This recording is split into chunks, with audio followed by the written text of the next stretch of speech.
నమస్తే. నేను మీ Gopi. Welcome back to our channel. ఈరోజు మనతో వచ్చరికి సీనియర్ జర్నలిస్ట్ భరద్వాజ గారు ఉన్నారు. సార్ నమస్తే సార్. నమస్తే సార్, రాజ్ తరుణ్ లావణ్య ఇష్యూ అనేది డైలీ రోజు రోజుకి పెద్ద అవుతా ఉంది. నిన్న నైట్ అయితే ఆమె ఒక సూసైడ్ లెటర్ రాసి మీడియాకి అదేవిధంగా పోలీసులకి అయితే ఇవ్వడం జరిగింది. రాజ్ తరుణ్ ఏమంటారంటే కేసు వెనక్కి తీసుకుంటే ఒక 5 కోట్ల రూపాయలు పరిహారంగా ఇస్తారన్నట్టుగా కొన్ని వార్తలు వస్తున్నాయి. సో ఇది ఎండింగ్ ఎప్పుడు దీనికి? అంటే ఒకటండి, ఇద్దరి మధ్య విభేదాలు వచ్చాయి. ఆ విభేదాలకి ఇతను వేరే అమ్మాయితో ఉంటున్నాడు అనేది ప్రాతిపదిక. నిన్న తను లాయర్తో మాట్లాడుతూ ఆ మాట్లాడే క్రమంలో కొంత డిప్రెషన్కి గురైనట్టు కనిపించింది అనేది ఆయన వెర్షన్. ఈ మాట్లాడుతూనే ఒక మాట అనేసిందట ఆవిడ. ఏమనేసింది? ఇంకా నేను దేవుడి దగ్గరికి వెళ్ళి విన్నవించుకోవడం తప్ప నాకు ఆప్షన్ లేదు, విసిగిపోయాను, వేసారిపోయాను, నా వల్ల కాదు అనే పద్ధతిలో మాట్లాడి ఫోన్ పెట్టేసింది, కట్ చేసింది. ఇమ్మీడియట్గా ఆయన అలర్ట్ అయిపోయి పోలీసులకు ఇన్ఫార్మ్ చేశాడు. బాబు, ఆవిడ ఏదో డిప్రెషన్లో ఉన్నట్టుందో ఒకసారి వెళ్ళి పర్సూ చేయండి అని. ఆ ప్రాసెస్లో పోలీసులు ఎంటర్ అయ్యి ఆవిడ ఇంటికి వెళ్ళి ఆవిడని పట్టుకొని తీసుకెళ్ళి కౌన్సిలింగ్ కూర్చోబెట్టి, ఇది కాదు పద్ధతి, సమస్య పరిష్కారానికి ఆత్మహత్య అనేది మా పరిష్కారం కాదు, అంటే సమస్యను పరిష్కరించుకోవాలి అనుకుంటే ఆత్మహత్య చేసుకుంటే ఎలా పరిష్కారం అవుతుంది, బతికుండి జబ్బలాడాలి కానీ అన్న పద్ధతిలో కౌన్సిలింగ్ చేశారు ఆవిడకి. ప్రస్తుతం స్టేబుల్గానే ఉంది. అయితే దీనిలో ఇంకొక వెర్షన్ కూడా ఉంది. బెదిరింపు అంటే అతని మీద ప్రెజర్ బిల్డింగ్లో భాగంగా ఈ ఆత్మహత్య అనేటువంటి వెపన్ని ఆవిడ ఏమన్నా ప్రయోగించిందా అనేది కూడా ఒక ఆర్గ్యుమెంట్ ఉంది.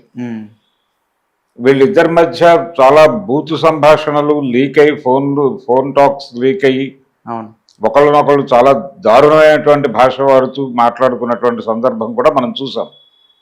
అంటే రిలేషన్స్ వాళ్ళిద్దరి మధ్య బాలేదు, ఇది వాస్తవం. వాళ్ళిద్దరూ కొంతకాలం కలిసి ఉన్నారు, అది ఇద్దరు అడ్మిట్ చేస్తున్నారు. పెళ్ళి అయిందా లేదా అనే విషయంలో క్లారిటీ లేదు. పెళ్ళి కాలేదు అనేదే అతను ఎస్టాబ్లిష్ చేసినటువంటి ఫ్యాక్ట్. అయితే కలిసి ఉన్నాము అనేది చెప్తోంది, కానీ ఈవిడ కూడా పెళ్ళి అనేది తీసుకురాల. పెళ్ళి అయినా కాకపోయినా పెళ్ళి అనేది క్రైటీరియా కాదు. కలిసి ఉన్నారా లేదా అన్నది ఒకటే పాయింట్. కలిసి ఉన్నామని ఇద్దరు చెప్తున్నారు, కలిసి ఉన్నమాట వాస్తవం, దానిలో పెద్ద డిస్ప్యూట్ లేదు.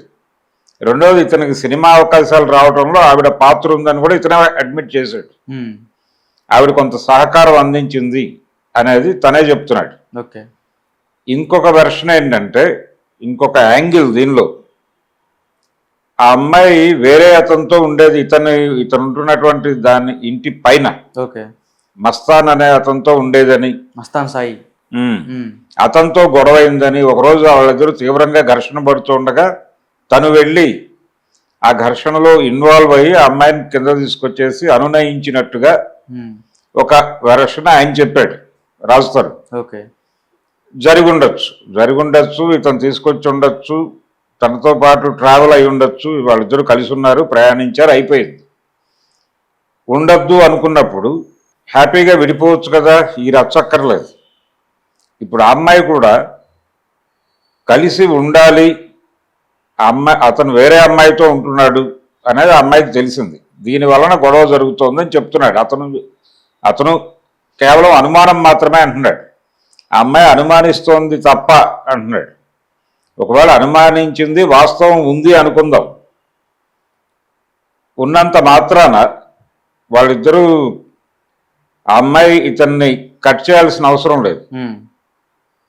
అంటే ఇతను వేరే అమ్మాయితో ఉన్నాడనే అనుకుందాం, ఉన్నాడు కాబట్టి ఈ గొడవ చేయక్కర్లా. వేరే అమ్మాయితో ఉంటున్నావు నువ్వని నాకు తెలిసింది, నువ్వు హ్యాపీగా అలా కొనసాగు, మన ఇద్దరం విడిపోదాం అని ప్రపోజ్ చేసి హ్యాపీగా విడిపోవచ్చు కూల్గా. కానీ ఈ అమ్మాయి ఏం చెప్తోంది, ఈ అమ్మాయి కూడా అదే మాట చెప్తోంది, వేరే హీరోయిన్తో మల్హోత్రానా మాన్వి, ఆ మాన్వితో రిలేషన్ ఉంది అతనికి అని చెప్తోంది. రిలేషన్ ఉందని నీకు తెలిసింది కదా, వదిలి ఇంకెందుకు పాకులాడటం, నీతో అతని మనసు లేదు అనే విషయం క్లారిటీ వచ్చాక నువ్వెందుకు పాకులాడాలి అతని చుట్టూ? లీగల్ వ్యవహారాలు ఏదైనా ఉంటే, ప్రాపర్టీ తాలూకా డిస్ప్యూట్స్, ఇద్దరు కలిసి ఇన్వెస్ట్ చేసినటువంటి వ్యవహారాలు, ఆర్థిక పరమైన వ్యవహారాలు ఉంటే పెద్ద మనుషుల మధ్య పెట్టి ఇవి సెటిల్ చేసి నీ బతుకు నువ్వు బతుకు, నా బతుకు నేను బతుకుతా, నీకు నాకు సంబంధం లేదని ఒక అఫిడవిట్ రాసుకుందాం అంటే సెటిల్ అయిపోయే వ్యవహారం కదా ఇది. అంటే ఆమె ఏమంటుందంటే మా ఇద్దరికి పెళ్లి అయిపోయింది, నాకు ఆల్రెడీ 2 times అబార్షన్ చేయించాలని చెప్తుంది. ఓకే, చేయించి ఉండొచ్చు అండి, పెళ్లి కూడా అయి ఉండొచ్చు. పెళ్లి కాలేదు అనేది ఒక వెర్షను, ఓకే, అయింది అనేది ఒక వెర్షను. అయినా కాకపోయినా కలిసి ఉన్న మాట వాస్తవం కదా. అవును, అది ఇద్దరు అడ్మిట్ చేశారు కదా, అంతే. ఇప్పుడు అతను వేరే అమ్మాయితో ఉంటున్నాడంటే నీ పట్ల విముఖుడు అయ్యాడనే కదా అర్థం. మరి ఇంకెందుకు రచ్చ అతనితో? ఇప్పుడు అతను ఏదో వీడియో పెట్టి ఆ అమ్మాయిని బూతులు తిట్టి, ఈ అమ్మాయి ఏదో ఇంకొక వీడియో పెట్టి ఇంకెక్కడో తిట్టి, ఎందుకు వచ్చిన గొడవ ఇది? రిలేషన్ స్ట్రైన్ అయిపోయిన తర్వాత వీధిని పడి కొట్టుకోవడం అనేది ఏదైనా ప్రయోజనం ఆశించైనా జరగాలి. అంటే అతని నుంచి ఏదైనా ర్యాన్సమ్ ఆశిస్తోందా ఈ అమ్మాయి? లేదు, ప్రేమలో చాలా హై ఎండ్కి వెళ్ళిపోయి ఇతను లేకపోతే జీవించలేని కండిషన్కి ఏమన్నా వెళ్ళిందా? అలా వెళ్ళామని చెప్తారు, కానీ వెనక్కి రావాలి, వదిలించుకోవాలి. ఎందుకు? ఇప్పుడు నీతో ఉండని వాడి గురించి నీకేలా తాపత్రయం? మీరిద్దరూ ప్రేమించుకున్న మాట వాస్తవం, కొంతకాలం కలిసి ఉన్నారు, జీవితాంతం కలిసి ఉండాలని ఎక్కడా లేదు. పెళ్లి చేసుకున్న వాళ్ళు, శాస్త్రోక్తంగా పెళ్లి చేసుకున్న వాళ్ళే హ్యాపీగా విడిపోతున్నారు కదా. ఒక అగ్రిమెంట్కి వచ్చి నీకెందుకు వచ్చిన గొడవ ఇది? ఆల్రెడీ లీగల్గా నడుస్తోంది గొడవ. ఇందులో పోలీసులు చేసేది మాత్రం ఏముంటుంది? పోలీసులు కావచ్చు, కోర్టు కావచ్చు, ఎవరు చేసేదైనా ఏముంటుంది? అతని మెడలు వంచి నువ్వు అమ్మాయితో కాపురం చెయ్యాలి అని చెప్పడానికి ఎవరికి హక్కులు లేవు కదా. అవును, నువ్వు కలిసి ఉంటావా, ఆ అమ్మాయి కలిసి ఉండాలని అనుకుంటోంది అని అడుగుతాడు జడ్జి గారు. నేను ఉండదలుచుకోవడం లేదు అని చెప్తాడు ఇతను. అలా కాదు, మేము రోజు 2 పోలీసులను మీ ఇంట్లో పెడతాం, వాళ్ళిద్దరూ కొట్టి నిన్న అమ్మాయితో కాపురం చేయిస్తారు అని చెప్పే పరిస్థితి ఉందా? జడ్జికి అవకాశం ఉందా? అధికారం ఉందా? లేదు కదా. మరి ఎందుకు వచ్చిన గోల ఇది? అమ్మాయికి చెప్తారు, తల్లి అతను నీతో ఉండను అంటున్నాడు కాబట్టి నీకేం కావాలో కోరుకో.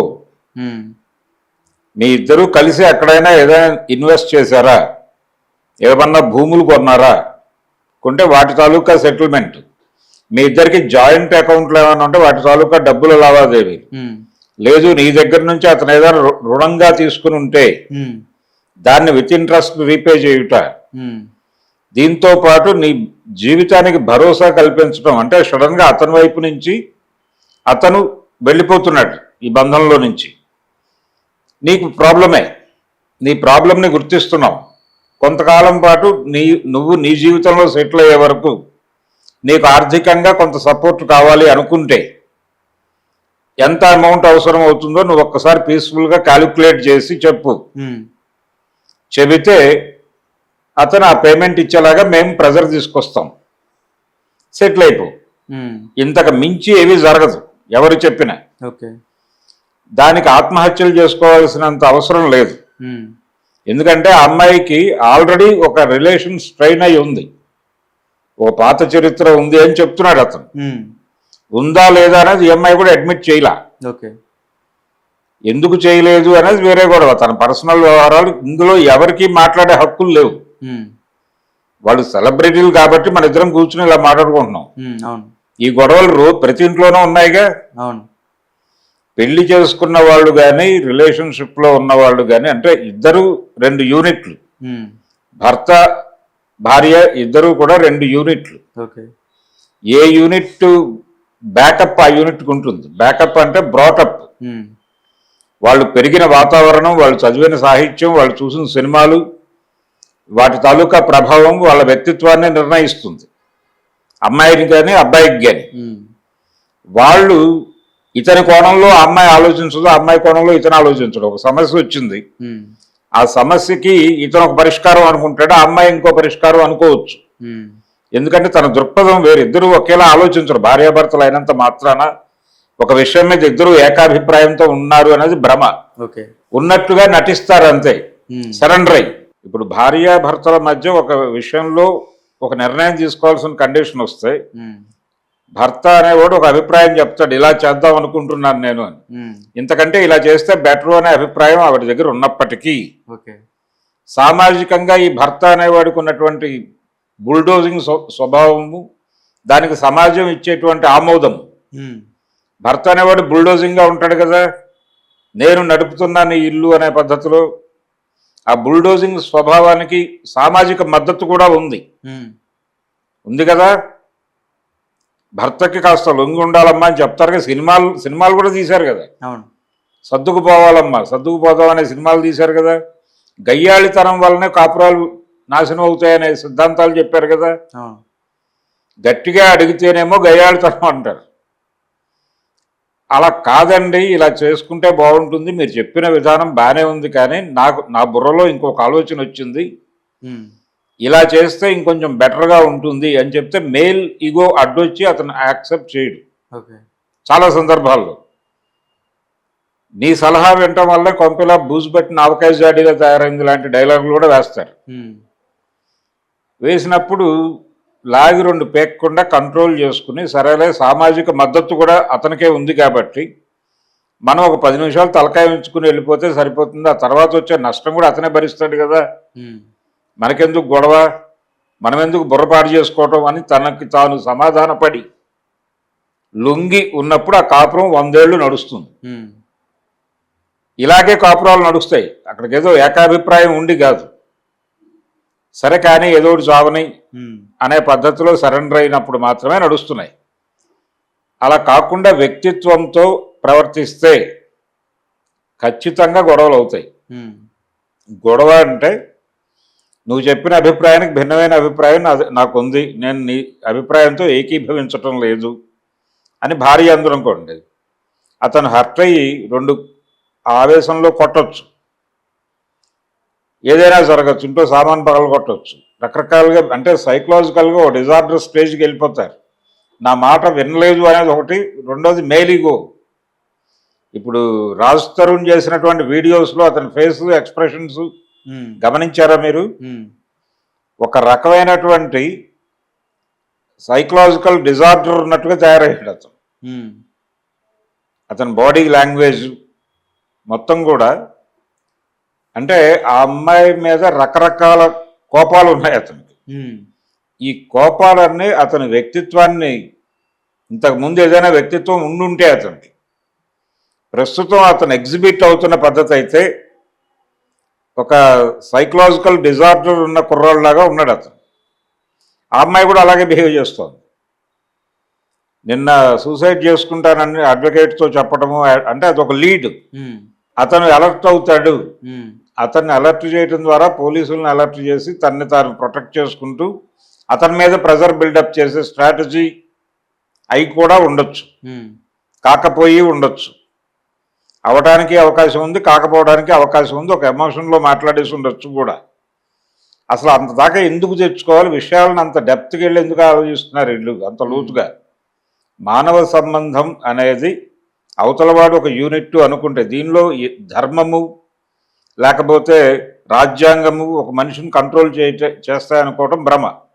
ధార్మికంగా నిలబెట్టాలి అని అంటూ ఉంటారు. అడిగేదో ధర్మం బోధించి, రాముడు ఏకపత్ని వ్రతుడు, అలాగే నువ్వు లావణ్య అనేటువంటి అమ్మాయితోనే ఉండవలను అని చెప్పినంత మాత్రాన్ని అతను ఎందుకు కంట్రోల్ అవుతాడు? అయ్యేవాడైతే ఇంతకు ముందే అయ్యేవాడు కదా. అలా ఉండదు ప్రపంచం. ఒక మనిషికి ఒక మనిషి మీద ఇష్టం ఏర్పడి సెక్షువల్గా కావచ్చు, ఒక మనిషితోనే తృప్తి పడేటువంటి పరిస్థితి ఉంటుంది అనుకోవడమే భ్రమ. వాడికి కొంతకాలం తర్వాత వేరే, లేకపోతే ఆ అమ్మాయికి వేరే వైపు దృష్టి రావచ్చు, రాకూడదు అని ఎక్కడా లేదు.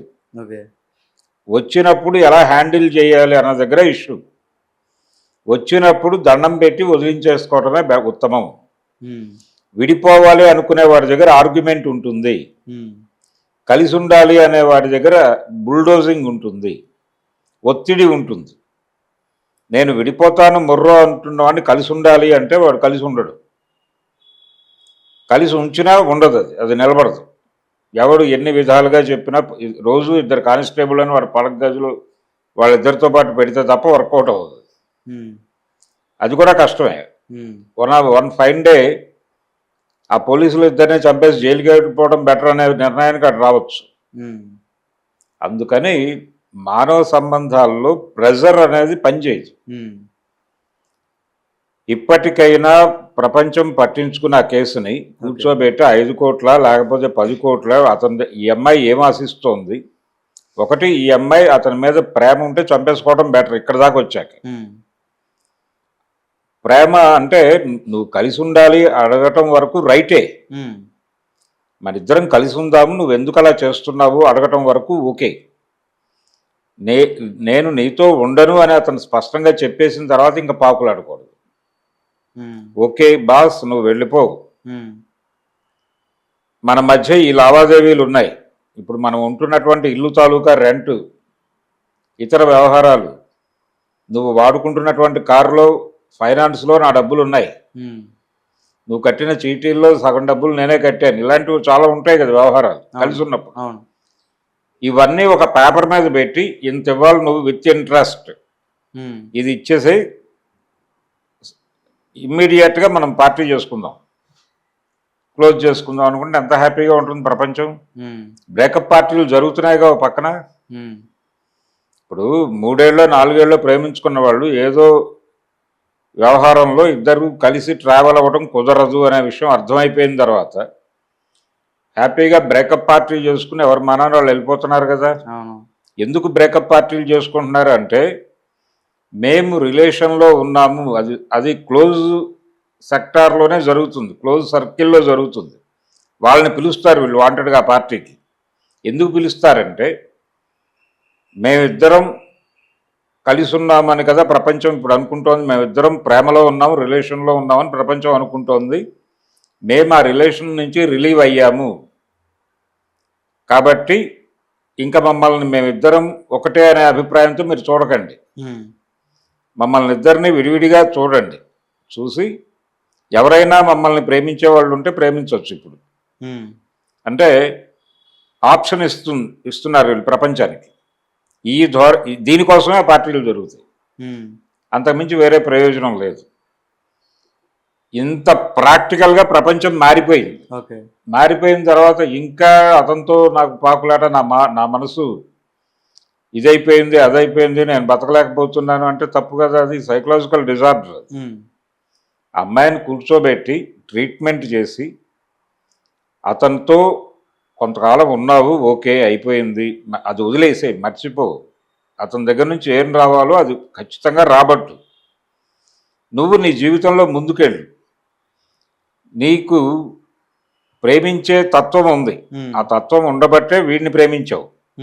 ఇంతకుముందు ఇంకొక అతనితో ప్రేమలో ఉన్నావని ఇతను చెప్తున్నాడు.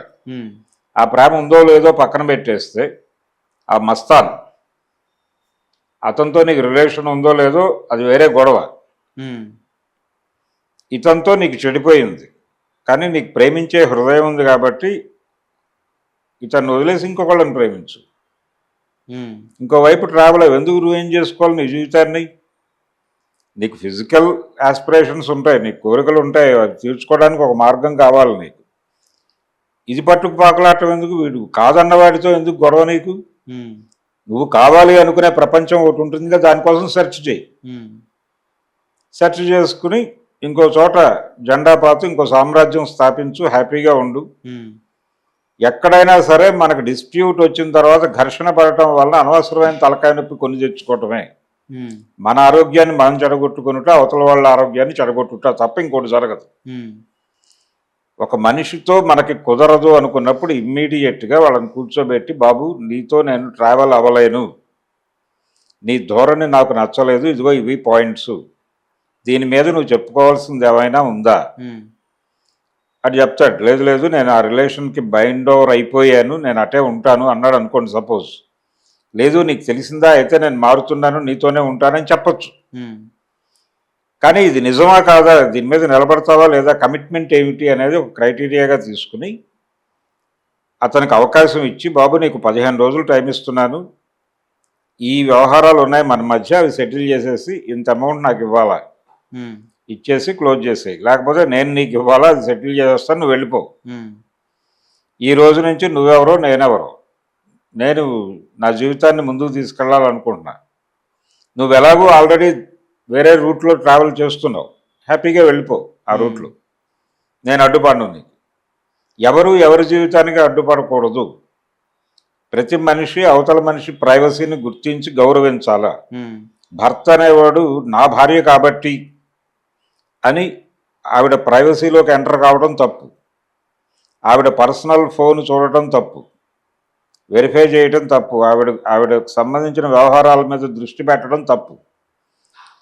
భార్య పర్సనల్ స్పేస్లోకి వెళ్ళినటువంటి భర్తని కూడా శిక్షించేటువంటి అధికారం ఉంది ప్రపంచానికి. ఉమ్, అది వాళ్ళ వ్యక్తిగత ప్రైవసీకి సంబంధించిన వ్యవహారం. కలిసి ఉన్నప్పుడు కలిసి ఉంటారు అంతవరకే. విడిగా ఉన్నప్పుడు వాళ్ళ జీవితం, వాళ్ళ ఆలోచనలు, వాళ్ళ సిద్ధాంతాలు వేరే. దాన్ని గౌరవించి తీరాలి. వాళ్ళు కూడా అలాగే గౌరవించాలండి.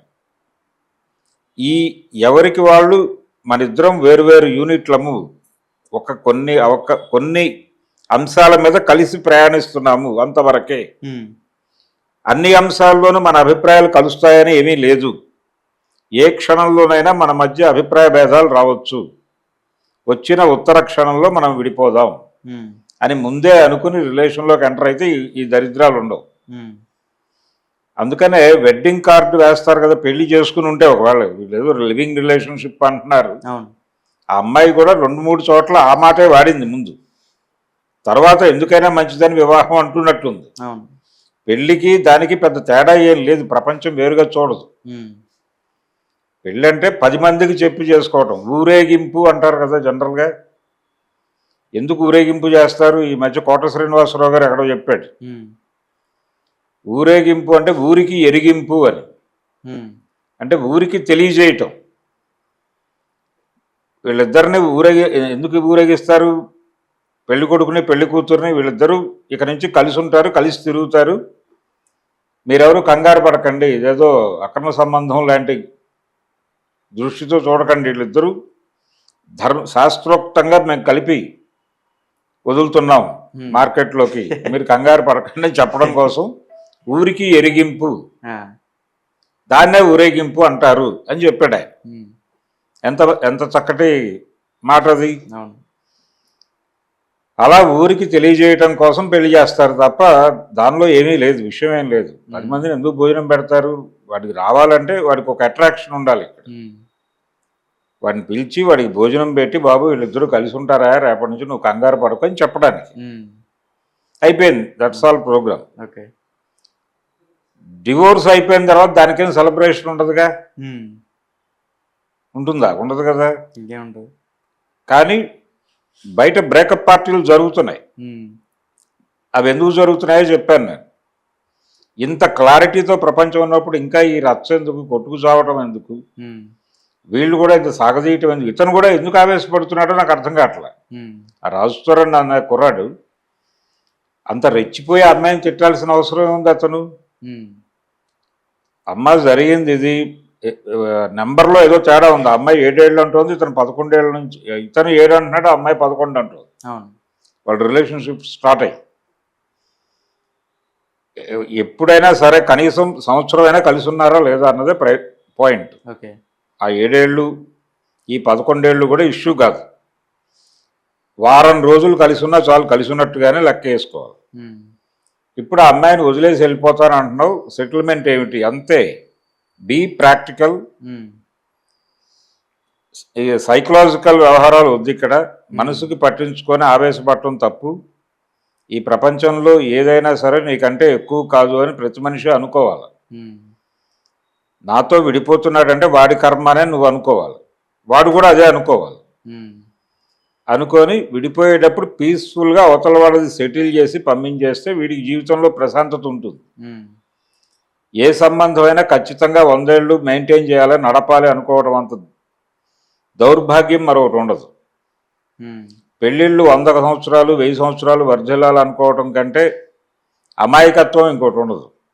ఆ మధ్య జగన్మోహన్ రెడ్డి గారు అనవసరంగా పవన్ కళ్యాణ్ పెళ్ళిళ్ళని ధార్మిక కోణంలో విశ్లేషించి రాజ్యాంగం మీద దాడి చేశాడు. ఆయన ఎవరు కోర్టుకు వెళ్ళి సీరియస్గా నిలబెట్టలేదు, కానీ ఆ రోజున ఆయన మాట్లాడిన మాటలకి కోర్టు తీసుకెళ్ళి నిలబెట్టి ఉండాల్సింది. ఇప్పుడు మీరు చెప్తున్నారు కదా, ఇది ఎవరైనా తీసుకొని కేసేస్తారేమో.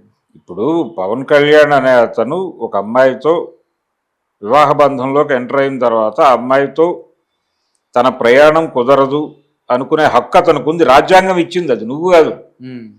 నువ్వు ముఖ్యమంత్రి ఈ రోజు అయ్యావు, ఉమ్, రాజ్యాంగం కల్పించిన హక్కు అది. ఉమ్, ఆ ప్రకారం కుదరదు అనుకున్నారు, వాళ్ళు కోర్టుకు వెళ్ళారు లీగల్గానే. లేదు ముందు విడిపోయారు, వేరువేరుగా ఉన్నారు, ఉందామని అనుకున్నారు, తర్వాత కోర్టుకు వెళ్ళారు అనుకుందాం. ఉమ్, కోర్టులో నీకు చట్ట ప్రకారమే డైవర్స్ ఇస్తున్నారు అక్కడ. ఉమ్, రాజ్యాంగం అనుమతి పొంది కదా చట్టం చేసింది. అవును. అంటే నువ్వు విడాకులు తీసుకున్న వాడిని రెడిక్యూల్ చేస్తున్నావంటే, అపహాస్యం చేస్తున్నావంటే, నీకు విడాకులు చట్టం మీద గౌరవం లేదు అని అనుకోవాలిగా. ఉమ్, చట్టం మీద గౌరవం లేదు, రాజ్యాంగం మీద గౌరవం లేదు, నువ్వు రెడిక్యూల్ చేస్తున్నావు ఆ రెండింటిని. అందుకని రాజ్యాంగాన్ని అపవిత్రం చేస్తున్నాడు అని కేసు పెట్టి జగన్మోహన్ రెడ్డిని లోపలేయాలి కదా. ఆ ప్రయత్నం ఎవరు చేయాల. ఉమ్, అది తప్పు. అది చేయకపోవడం వల్ల ఇంకా మాట్లాడతారు అలాంటివి. ఇంకోటి సార్, మన లావణ్య గారు ఏమన్నారంటే, ఇప్పుడు ఎవరైతే రాజస్థాన్ వాళ్ళు మాజీ లవరు పవన్ కళ్యాణ్ కూడా త్వరలో కలుస్తా అని చెప్తుంది. సో పవన్ కళ్యాణ్ కలిస్తే ఏమన్నా న్యాయం జరిగిద్దంటారా? అసలు న్యాయం అనేది బూటకం అని చెప్తున్నాను. ఏం న్యాయం ఏం కావాలి అమ్మాయికి అనేది క్లారిటీ రావాలి ముందు. ఒకటి, అతనితో రిలేషన్ నడవటం అనేది కుదరదు.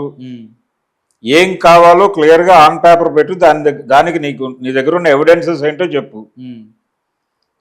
పవన్ కళ్యాణ్ దాకా ఎందుకు? నువ్వు పోలీస్ స్టేషన్లో ఏ పోలీస్ స్టేషన్ అయితే అప్రోచ్ అయ్యావు, పైగా నీ వైపులో అడ్వకేట్ ఉన్నాడు కదా ఆయన, సుంకర ఎంటర్ అయిన తర్వాత దీనికి ఫోకస్ పెరిగింది కదా. ప్రపంచం దృష్టి దాని వైపు సీరియస్గా మళ్ళింది, ఇతను ఎలాంటి నిర్ణయం తీసుకుంటాడు అని. కావున ఆ అమ్మాయి కలిసి ఉండటం అనేది విషయాన్ని పక్కన పెట్టి, కలిసి ఉండటం అనేది కుదిరే గొడవ కాదు. ఇప్పుడు ఇంత రప్చర్ అయిన తర్వాత కలిసి ఉండాలనే కోరుకుంటే పాకులాడతారు. పాకులాడి మనకి పతివ్రతల కథలు ఉన్నాయి కదా పుస్తకాలు. భర్త, నేను ఒక వేశ్య దగ్గరికి వెళ్ళాలనుకుంటున్నాను, ఇది నా కోరిక అంటే, భార్య గారు వారిని తీసుకువెళ్ళి అక్కడ ఇచ్చి వారి కోరికని మన్నించి అక్కడే నిలబడి వారు పని పూర్తి చేసుకుని బయటకు వచ్చిన తర్వాత తిరిగి ఇంటికి తోడుకొని వచ్చిన సాధ్వీమణులు మన పురాణాల్లో ఉన్నారు. అంత అక్కర్లా, అంత దౌర్భాగ్య పరిస్థితుల్లోకి వెళ్ళక్కర్లా ఆడపిల్లలు. వాడు కలిసి ఉండను అన్నప్పుడు ఎందుకు వచ్చింది దరిద్రం? ఏం కావాలో సెటిల్ చేసుకుని ఆయన తన్ని గెంటేయక ఎందుకు కలిసి ఉండాలా? ఇంత రప్చర్ చేసి ఇష్టం వచ్చినట్టు మాట్లాడుతున్నాడు అతను. ఎందుకు అతనితో కలిసి ఉంటే ఇదే జీవితం కదా, వేరే జీవితం ఎంచుకో నువ్వు హ్యాపీగా. నీకు వయసు ఉంది, నీకు జీవితం పట్ల అనురక్తి ఉంటే వీడు కాకపోతే ఇంకోటి, అది ఏ ఏజ్లోనైనా తీసుకోవచ్చు.